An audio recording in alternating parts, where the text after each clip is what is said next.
Please please madam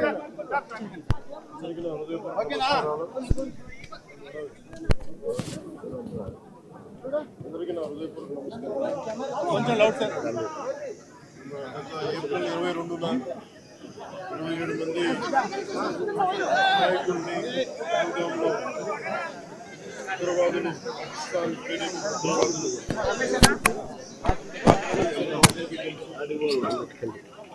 పర్యవసానం భారతదేశం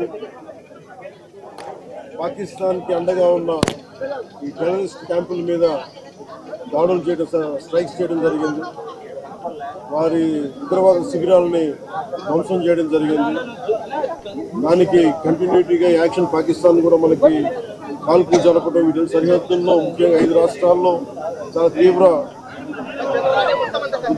చాలా ఉద్విగ్నతతో కూడిన పరిస్థితులు ఏర్పడ్డాయి.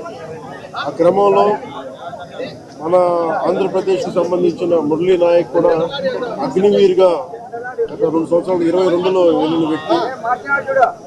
మన తల్లిదండ్రులతో మాట్లాడుతూ ఉంటే ఒకటే చెప్పాను, నేను దేశం కోసమే పుట్టాను, దేశం కోసమే చనిపోతాను అనేది పదే పదే చెప్తా ఉన్నాడు. ఎందుకు అయినా మనకు ఆ ఉద్యోగాలని తండ్రి అంటున్నా కానీ నేనమ్మా నాకు రైల్వే ఉద్యోగం వచ్చినా రైల్వే ఉద్యోగానికి పోలేదు, కేవలం దేశం కోసం పనిచేస్తాను, నేను దేశం కోసం చచ్చిపోతాను అన్న కమిట్మెంట్ ఉన్న వ్యక్తి.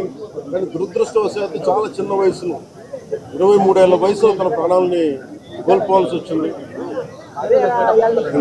పదే పదే మొన్న కూడా ఏం చెప్పారంటే, నిజంగా ఉగ్రవాదుల తూటాలు కానీ సరిహద్దులు యుద్ధాలు కనుక జరిగితే దాని పర్యావసనం, దాని ప్రాణాలు మొత్తం సమస్త భారతంలో కనిపిస్తూనే ఉంటాయి, దాన్ని ఎక్కువ అవుతూనే ఉంటాయి.